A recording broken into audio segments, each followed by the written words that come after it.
but the decision they are based on data and analysis of possible alternatives.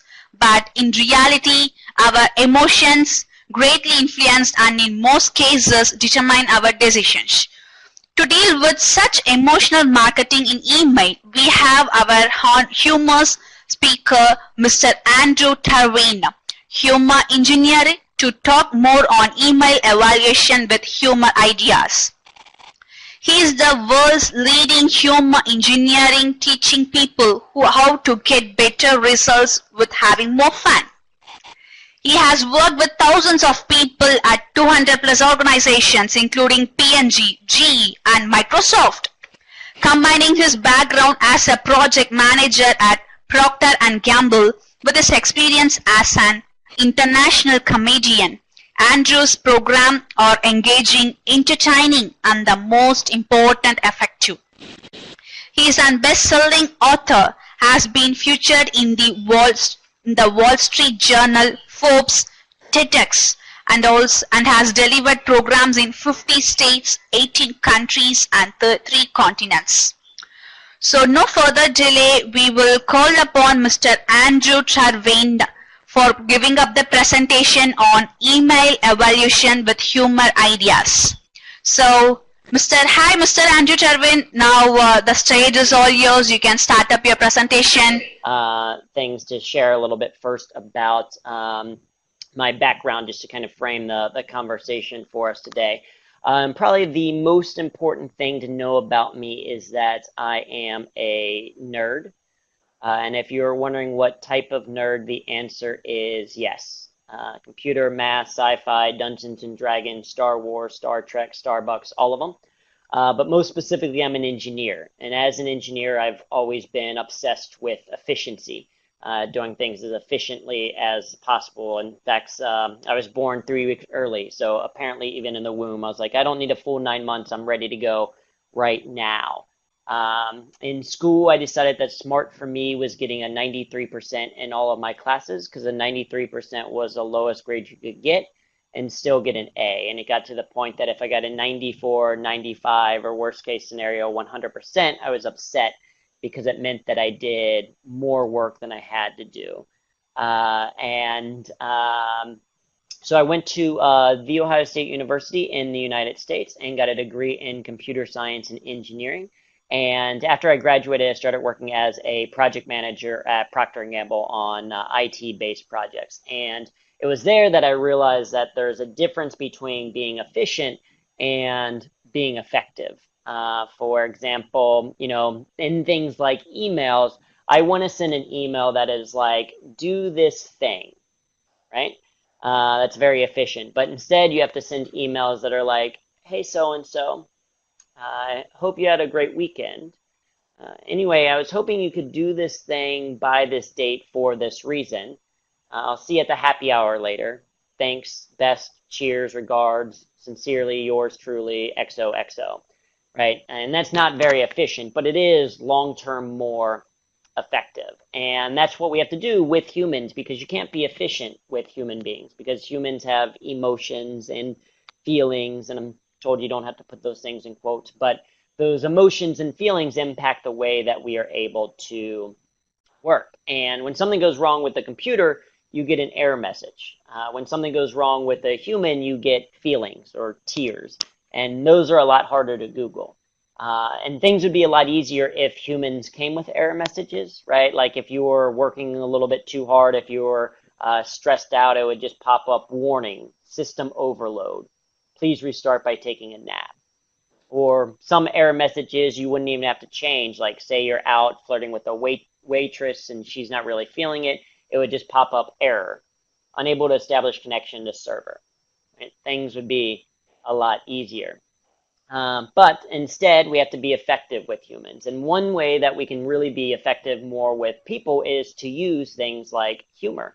Humor actually has a number of benefits to using it in the workplace. So you can see here's a list of 30 business reasons for using humor, all backed by research, case studies, real world examples. So it can help diffuse conflict, it builds trust, It can trigger new connections when we're trying to do problem solving. It can provide a boost of energy. It can burn calories.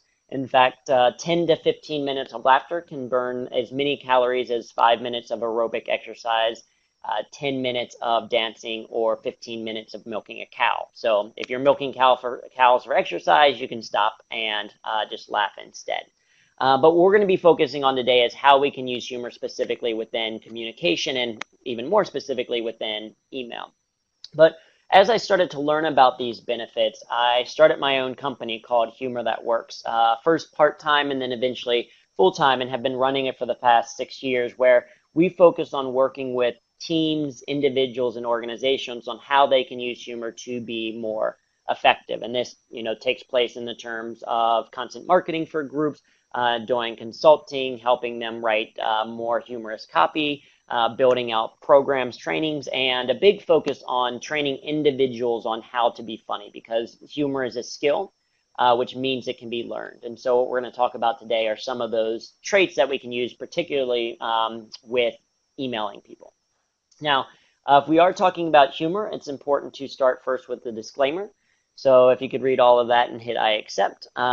Basically, the summary or too long didn't read version of this disclaimer is to say that I have never actually worked in your organization. I have never worked for your brands. I have never worked for your group. And I may not have ever worked in your specific role. But through our company, we have worked with over 250 organizations, more than 35,000 people all around the world on how to use humor to be more effective. And so my challenge to you is to be on the lookout today for our presentation to find, one thing that you want to take with you, one thing that you want to try. Maybe it's a specific idea, maybe it's a framework, maybe it's even a joke or an image that you're going to use. But try to find one thing that you want to do differently as a result of this, and see and adapt that to the work that you do every single day.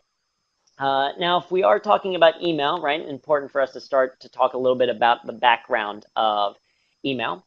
And with that, it's important to take a look at a couple of stats. So a couple of stats regarding email that are important to kind of recognize. There are 205 billion emails that are sent every single day. One study estimates that at about 112 emails per sent and received per person. There are 86% of professionals prefer to use email when they're communicating for business. So it's still a very relevant form of communication. 2/3 of emails are read on either smartphones or tablets. So it's no longer just something that you're doing while sitting at your desk. In fact, outside of work, Americans check email while watching TV, while they're in bed, while they're on vacation, while they're on the phone, while they're in the bathroom. So as we think about keeping people's attention in email, it's no longer just are they glued to your screen, but also what else is going on in the background? How do we maintain engagement while they're watching the World Cup or while they're watching Stranger Things Season 2, right? We need to make our email even more compelling if we want to make sure that we capture their attention. Email has also evolved over time, right? It's evolved a lot since 1971 when Ray Tomlinson first sent the very first test message. And it's also survived a number of different types of changes and a number of different competitors for communication, right? Instant Messenger used to be this big thing, and people thought that maybe it might supplant email as a primary form of business communication. And certainly we still have instant message today, but it hasn't kind of taken away from email. Also, if maybe some of you remember Google Wave, that was going to be the next big thing. It was going to completely revolutionize email, and we've now completely forgotten about it and don't use it anymore. And then it's led itself to things like Slack, which Slack is obviously still very popular and a great tool for certain styles of communication, but email is still very prevalent, still very, very necessary in today's world. And so the value of email is still there. And we receive email in a lot of different ways, because when it first started, email was more about kind of replacing a letter, right? But it's changed, it's evolved, it's grown. Now it's newspapers. For me personally, I don't read any actual paper newspapers anymore, and I barely go to news websites. Instead, I get my news from the Skim, the Hustle, and from other email newsletters like Newsdraft. The other thing is, so in addition to newspapers, it's also how we get blog posts, right? Sometimes you get a blog post that way. Instead of going to a site, it shows up in your email. Or you can see things like cold calls, right? Sales as a sales process. It is part of our sales pitch. It might be part of a complete sales funnel. We also have online courses. I have a program on how to use humor, how to be funnier. That isn't, we have one that is online, but we also have one that is a complete email program that just sends out an email every single day and allows people to engage with the content in that way. And of course, we see additional things like chainmail, that's popped up.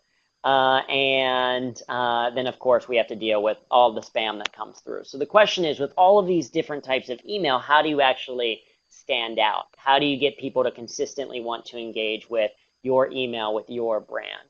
And that's where humor comes into play. Because we do things that are fun, naturally. We want to do things that are fun. When we hear people laugh, we want to know what's going on and see how we can get involved in that process. And so if we create humor that is, or emails that are fun, people are more likely to click on it. If you think about some of the emails that you yourself regularly read, there's probably an element of humor to it. At least there is, certainly for me. And I kind of learned this about email accidentally. As I mentioned, I was a project manager at Procter Gamble, and so I used to have to send out weekly status reports. And I love puns, I love wordplay, I love one-liners and jokes. And so over time, what I started to do was at the end of my status reports, I would include at the very bottom kind of a PS. Instead of a postscript, it was a pun script. And I would include a joke that was related in some way to the email that I was talking about. And I started to realize, or started to notice that more and more people were reading my email. In fact, I would get replies to my messages that would say things like, oh, that was a really good joke today, or more often, that was a really bad joke. But what it told me as a project manager was that people that were actually opening my emails, and they were at least scrolling to the bottom. I don't know if they're necessarily reading the entire status report, but they're at least scrolling to the bottom and sending a reply. And I remember I skipped adding a joke in one of my status reports, and I got more emails back about that particular thing, about forgetting. They're like, hey, where was the joke this week? Than I did about any other issues that ever came up or that I ever shared in the status report. Right? It was just this learning that, oh, if we add humor to it, it makes people actually want to read the email because they know at a minimum, yes, they're going to read other materials about, say, the status report, but they're also going to have a laugh or at least have a smile. So if we're going to talk about humor, important to make sure that we're on the same page of what we mean by humor. Because a lot of times when people hear humor, they think of just punchline. They think of just comedy, which is certainly a piece of humor. But humor is defined as a comic, absurd, or incongruous quality causing amusement. So this means that comedy is certainly included, but it's also something that's a little bit silly or maybe something a little bit different that causes amusement. So maybe it doesn't create laughter, but maybe it creates a smile. So these are a couple of examples of what I think are effective humor, right? So we have this sign from tire discounters, family owned, shut up, no, you shut up. Right? I think that's a pretty good sign. We have this sign from a comedy club in Dallas. You don't have to be crazy to work here. We'll train you. It's pretty good. I like that one. You have this stick figure that I saw in Norway, in a park in Norway, and I thought this was an interesting sign because it's the only stick figure that I've ever seen with a butt on it. So I thought that was interesting. And then we have this from a physics textbook. Right? And this isn't necessarily laugh out loud funny, but it is something different. Like as a student, if I had problems like this in my physics textbook, I might have tried for a little bit more than a 93% because I don't care what the force of a random ball hitting a random wall is, but I do maybe care about what the force of the Batman hitting the Joker is. Right? And so we're using humor in a different way. So when we talk about humor in the workplace, when we're talking about humor in email, we're not necessarily talking about making the workplace funny. We're talking about a way of working that is different, effective, and fun, right? That we're adding just a little bit of fun or levity to the process to create a better relationship with our users and our readers. The important way to do this, a way to kind of make sure that you use appropriate humor and kind of stay on task within the workplace, is to follow what I call a humor map. And your humor map is simply your medium, audience, and purpose. So your medium being, how are you going to actually execute that humor? So in today's context, we're talking about it in an email. But in general, for humor in the workplace, is it, a conversation with someone? Is it in a presentation? Is it in a virtual setting where I can't actually hear people laughing? And so I'm just assuming that people laugh at some of these jokes because that makes me feel a little bit better, right? So the medium is going to change things because if you think about music, music is very much dictated by being able to hear it, right? If you take a look at these lyrics from Rihanna, this song was #1 in America for 9 weeks. And it's not because of its lyrical content, right? As you can see there, it's very repetitive. But the way that Rihanna sings it, it's very, very catchy. It's very, very fun song. And so you start to see, oh, okay, right? In a different context, this makes a lot more sense. This is more engaging. That being said, you can sometimes use music in a virtual way. This is an ad from Aldi, which I think is very good. Whoa, we're halfway there. Whoa, lemon on a pear, right? Instead of living on a prayer. Pretty good example of using lyrical content in a different style of medium.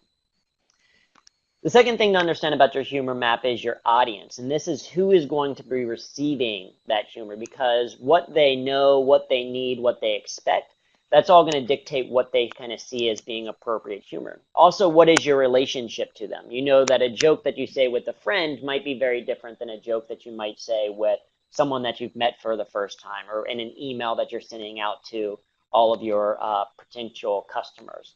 And this is kind of similar to effective communication as a whole, right? We want to make sure that we're speaking the language of our clients, our customers, our coworkers, etc. when we're using humor. Now, for many of you, I'm sure we may have an international audience, so some of you may speak multiple languages. I am your stereotypical dumb American where I only speak one language, and that's not even English, but American.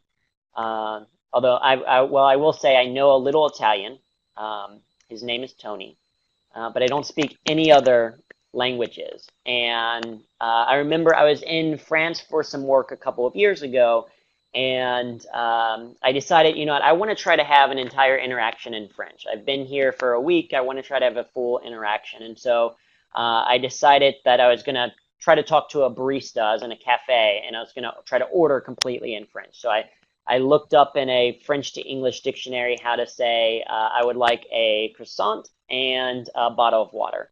And so I go up to the barista and I say it in French, I want a croissant and a bottle of water. And she responded, "Oh, your French is very good." And I was like, "Oh, felt pretty good." I was like, "It must be pretty good because I understood what you just said."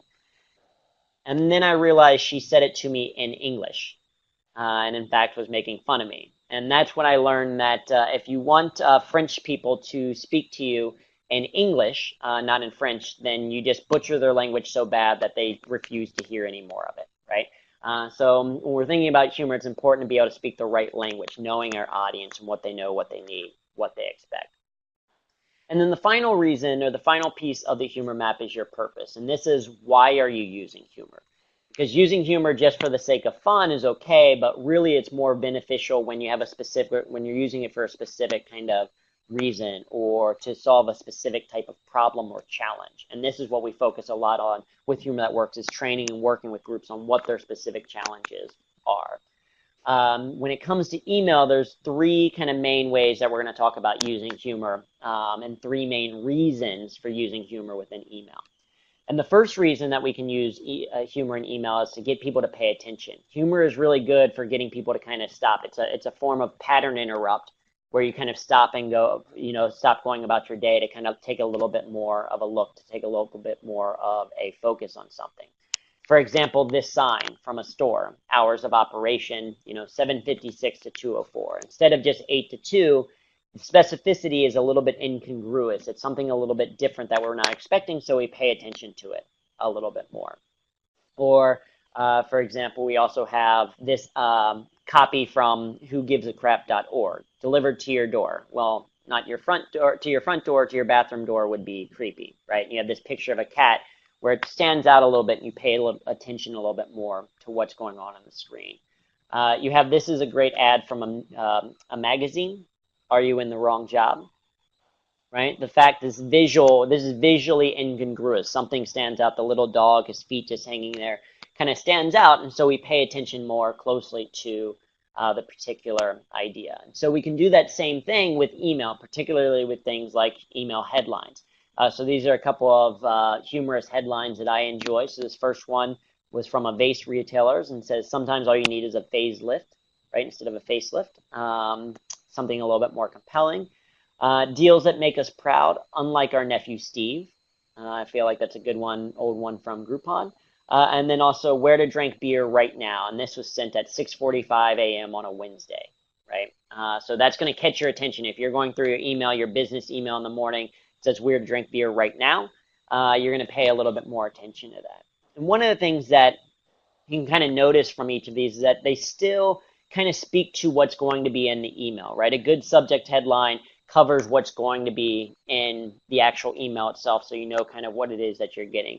And I will make a plea to all of you to stop using clickbait. It does sometimes drive clicks, but it also drives people crazy. Things like, the old school story of Abraham Lincoln would be, in today's world would be President Lincoln goes to the theater. What happens next will blow your mind, right? We don't want that type of clickbait there.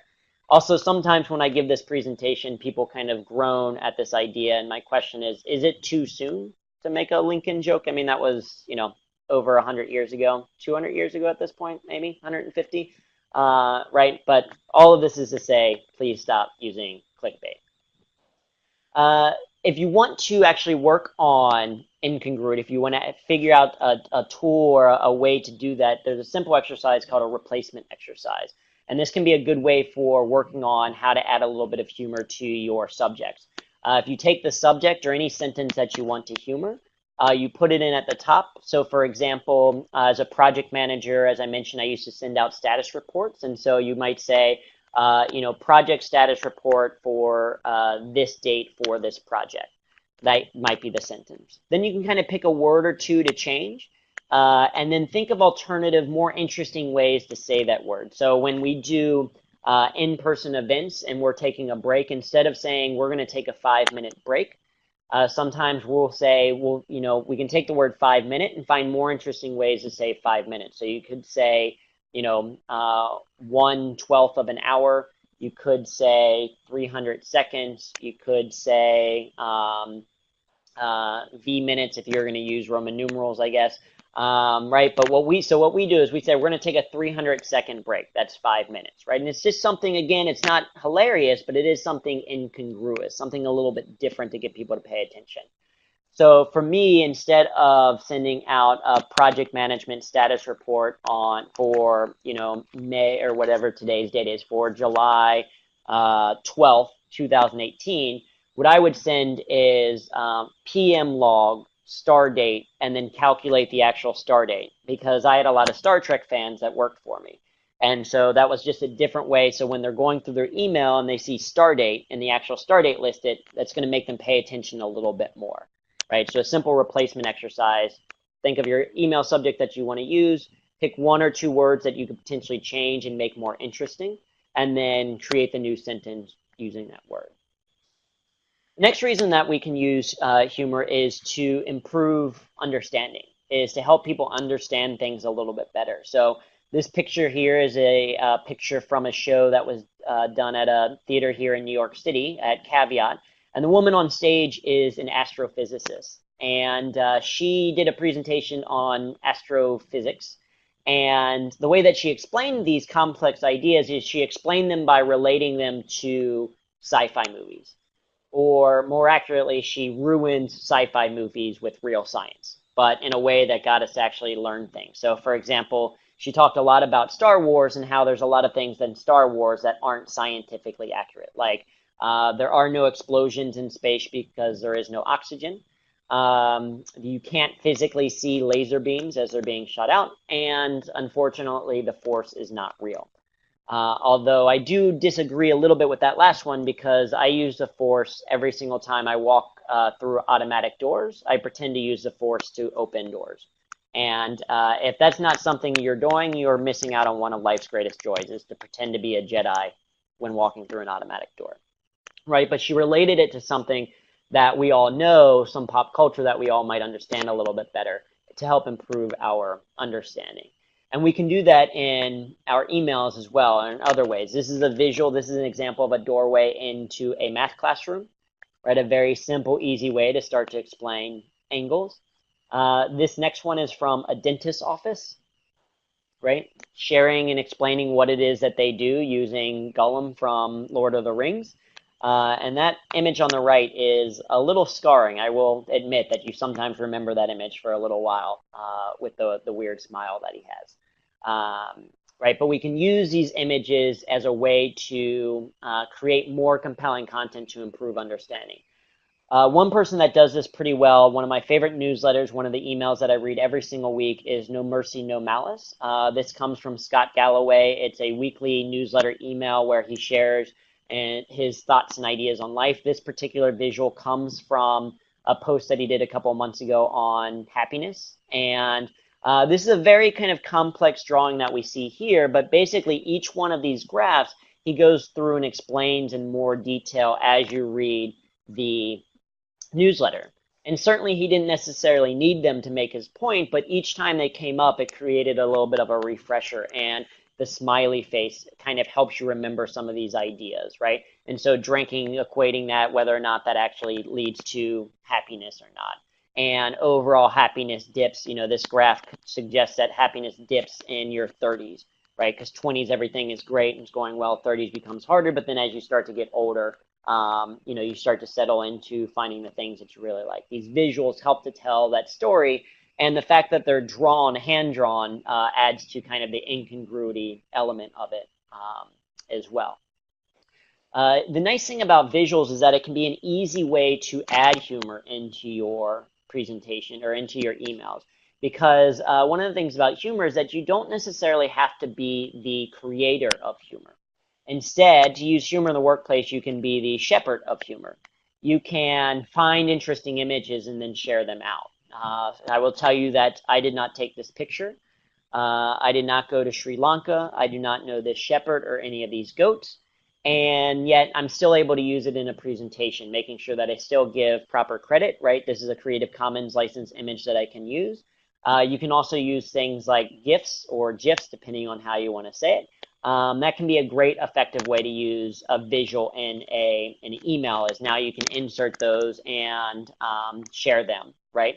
I've had a friend of mine, I had not responded to an email for a little while, and he sent me an email that was simply a GIF of John Travolta, the Travolta meme of him kind of like looking around, like, where is everyone? And it was very effective. It made me laugh, and I gave him an instant response because it was something that was incongruous, right? We can use this visual to kind of tell the story, right? Because email is typically a written medium, we can appeal more to the emotional aspect by using visuals. And that can be something as simple as, going on Flickr. If you go to Flickr and do a Creative Commons search, you can change the advanced setting to Creative Commons so that you can use it for commercial purposes, and then just put in, say, the theme that you're working on. So you could, if your theme for that particular week is something around your brand and it is communication for your brand or whatever, just type in communication and you can find visuals that are more compelling that you can include. Or same thing, if you, especially now with mobile, right? When you're typing to people, there's a GIF keyboard already a part of what you're doing. You can just do a search and type, oh, applause. Let me, throw in an interesting image from the applause piece, right? Easy way to add a visual.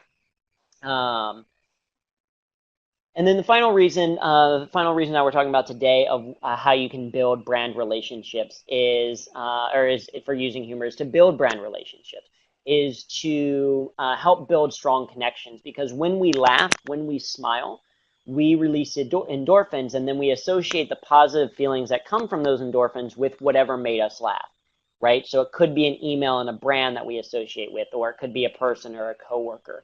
right? And so it's a great way to build and facilitate relationships. And brands can do this. These are a couple of brands that I really like. So Caveat, that is the theater here in New York City that I mentioned that had that show. Their brand is around intelligent nightlife, and they have really good shows that I'm a big fan of. The Boring Company, this is Elon Musk's company. I like it because it's a pun in the title. They sold flamethrowers, etc. There's a sense of playfulness in what they're doing, even if what they're doing isn't the sexiest thing in the world. They still have a sense of playfulness with the brand. Nintendo is a fantastic brand. They're all about playfulness. They're all about kind of bringing people together, about having fun. I used to play video games growing up, and then I didn't play for a long time, and then the Nintendo Switch came out, and it's perfect for me. For someone who travels a lot, it's something that I can take on the plane, and it's all about, it's not necessarily super intense games that I'm doing, but it's one that are more fun, that lighten up the mood. And then finally, The Hustle. The Hustle is a newsletter, and they do a good job of creating a pattern of humor, of making it a consistent part of their voice. And they do that through a couple of different ways. One, they do it when sharing stories, but they also do it in a great way where they create a framework. So for example, every now and then they send out entries in a startup dictionary. So for example, thought leader is an authoritative voice in a field of expertise, or the loudest voice in a field of expertise, or when you don't have credentials but you do have opinions. Or the phrase circle back, right? And that's when you don't want to discuss a task or a topic in the current moment or really ever again, right? So this is kind of a humorous way to do this. And they use very effectively something called a comic triple here, where the first two things are relatively normal ideas, and then the third example is something more joke driven, a little bit more humorous in that, right? So they're creating a structure. They also every single Friday share out shower thoughts from Reddit. So the subreddit of shower thoughts, they share out interesting things there that, again, they didn't create them, but they're sharing them out. So for example, there are two types of hotel guests in the world: those who ask when tomorrow's breakfast begins, and those who ask when it ends. I'm one of those people that ask when it ends. I'm not a morning person. Falling down is the same as being hit by a planet. Right? That's pretty good. Right? If you think about if you fell down earlier, when you share it a little bit later, instead of saying you just fell down, say, man, I was hit by a planet today. And then this one is a little bit weird, but the only part of your reflection you can lick is your tongue. And it takes a second, you kind of think about it. And like I said, it is a little bit weird, but you're going to walk by a mirror a little bit later and it's going to come to mind, right? It's a shower thought, something different. So what's great is that they've created this pattern of using humor. So this is kind of an example template that you can use. So if you have your headline and everything up top, maybe you have the body of your message, you might have kind of a sidebar, although most people only have a single kind of focus now, but maybe you have a sidebar. Then just make a consistent use of adding humor at the bottom of your emails.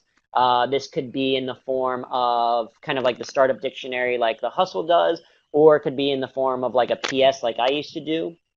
And the PS could be anything. It could be an interesting gift that you like. It could be a link to a video. So a lot of times when I talk with people, I'll send them links to stand-up comedy based on what we're talking about, right? So my favorite comedian is Eddie Izzard. So I'll send out links to Death Star Canteen or Cake or Death, or other things that are interesting to say, hey, if you have a few minutes and you want to laugh, click on this, right? Or you can include a joke. Some people include quotations, whatever it is. It creates a consistent presence of humor, and then that way when people are looking at your email and it's sitting in their inbox, they're going to be more naturally inclined to click on it because, oh, every single time I click on that email, I know I'm going to get a laugh or I'm going to get a smile, right? So it creates a rhythm of people wanting to read your email as you build this relationship with them, right? And so that's how we add humor and email, right? This is what we've talked about so far, and I'm happy to take questions. So if you have questions, you can type them into the chat, and I'll read them there, and then I'll close on something from that. But kind of as a recap, so if you have questions, go ahead and type those in. But as a recap, we said that humor is more broad than comedy. It's a comic, absurd, or incongruous quality that causes amusement. We can better use humor in the workplace by following our humor map. Right, and this is understanding our medium, our audience, and purpose. Our medium being how people will receive that humor, the audience being who is going to receive it, and the purpose being why are we actually using it kind of in the first place. And then in humor and email specifically, we can use it as a way of getting people's attention, particularly in the subject line. Or the other thing in that preview text, sometimes you can use humor in that preview text to get people to kind of pay attention that way. You can use visuals, right? Whether it is a GIF or GIF or a link to a video or an image itself, right? You can appeal to emotion kind of in that way.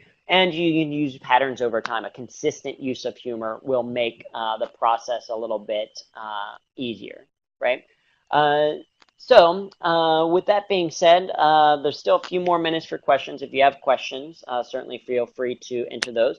One question I do often get around humor is how do you make sure that humor is appropriate, right? You want to make sure that you're avoiding those situations that people are getting fired because of humor, or that people are, that there's a backlash around humor, like Roseanne Barr here in the States, or there was the story of a tech conference a little while ago of someone using a joke about dongles, and they thought it was inappropriate, and multiple people then got kind of fired and all that kind of stuff as a result, right? So how do you use appropriate humor? A couple of things to keep in mind is, one, to think more positive and inclusive, especially if you're sending a newsletter out to a bunch of people. You don't know everyone's sense of humor, so the more positive, inclusive you can be, typically the better. Think of kind of more playfulness. One kind of rule to keep in mind is the newspaper rule. The newspaper rule simply says, would you be comfortable with whatever it is that you did or said showing up in the front page of your hometown newspaper or all over social media? Because with email, it's incredibly easy to do. If you send something that's inappropriate, it's very easy for someone to take a screenshot of that, post it on social media, and then suddenly you go viral for the wrong reasons, right? So think kind of the newspaper rule and think positive, inclusive as a way to incorporate humor. Again, and the big tip here is to, if you're first starting out, there's a lot of different resources that you can do. One, you don't have to be the creator of humor, just really make sure that you give credit to people. And two, there's a lot of resources for being able to hire people for humor. So certainly for Humor That Works, we do that as part of our program. There's also a great website called Comedy Wire. And if you go to comedywire.com, you can basically submit, hey, I want to use humor about this thing. It'll send that request out to a bunch of comedians. They'll come back with a bunch of different potential punchlines or jokes that you can use, and then you pay for the ones that you actually want to or actually are going to use. It's a great kind of very cheap service for being able to quickly add humor. And then finally, you can also learn to use humor over time. The more you use it, the better you get at it, and you can learn that. You can train your team on how to do that as well. So with that being said, we'll then now start to wrap up. As a project manager, I feel like I always have to end on next steps. I call them action items just because I think that sounds cooler. And your action item is really just to start. And this is a vague, kind of terrible action item because it is vague, but I will encourage you to think in your daily work, think kind of 1 smile per hour. How can you elicit 1 smile from yourself or from other people each hour that you work? One way that you can do that when processing email, one of the things that I do is if I start to get bored while reading email, I'll start to read each of the emails in a different accent in my head. That just keeps myself kind of engaged in what I'm doing. The other thing that you can do is as you think about starting about things is think about what's going to make things more fun for you. And each email, how can you send out one thing that might elicit a smile from people? If you want a more specific action item from that, I'm more than happy to offer this to you. So this I offer to all of my training groups. If you go to humorthatworks.com/start and enter your email address, what you can get is, as I mentioned earlier, I kind of have a free online humor course that is delivered via email. If you go to humorthatworks.com/start, enter your email address and join, what you'll get is over the next 30 business days, you'll get an email from me, and in that email will be included, 1, a business benefit to using humor in the workplace backed by research, case studies, and real-world examples, right, so that you can share and learn about the additional benefits. 2, it will be kind of a humor challenge for that day, whether it's to just watch a certain video or try a certain style of joke or try to do something specific. And then 3, it'll be just something funny, right? An opportunity to take a break from the day to laugh. It might be a joke or an image or a link to a video. And all of that can be kind of examples of how you can use humor in your own particular program. So if you want that as a specific action item, again, just go to humorthatworks.com/start. And the last thing that I'll say is that the opportunity to use humor really is a choice that you make, one that you make every single day. And a couple of months ago, so back in September, I launched a book called The United States of Laughter. I was a nomad and went to all 50 of the United States in a year, and so I wrote a book about it. It's a story from each state. And I did a lot of emailing as part of the process to launch this book. And I realized in order for me to enjoy the process, I had to make sure I used humor in it myself. And so what I would do is I would do the normal email and then add that pun script, that postscript, that PS that was humorous. And you never know where some of this stuff is going to lead, but in the bottom of the email, of one of the emails that I was sending out, I made the joke that I wanted to do a literal book launch. And so I should shoot my books out of a catapult, because then I can say I did a literal book launch. I wrote that initially as a joke and sent it out as an email. And the more I thought about it, the more I realized I actually wanted to do that. And so that's what I did. I found a group in Ohio. I attached my book to a pumpkin. We loaded it into a catapult, and then we launched it in the air. Also, that I could say a literal book launch, right? And so you can see the book kind of fluttering there in the wind, right? So this is a choice that you make every single day of how you're going to approach your work. So I encourage you to find ways to add humor in the workplace. I have been Andrew Tarvin. You guys have been fantastic. Hopefully you've enjoyed the presentation. If you want to connect with me, you can find. Okay, thank you, Mr. Andrew Tarvin. That was definitely a unique and informative thought of combining humor in email marketing. That is a very informative session for us. So you can note down his Twitter account, Facebook account, and then Instagram account, and then you can connect in person to ask any doubts regarding this humor in email marketing. So thank you, Mr. Andrew Tarvin. It was a nice informative session for us. So thank you for joining the session in the second day of the conference. Thank you.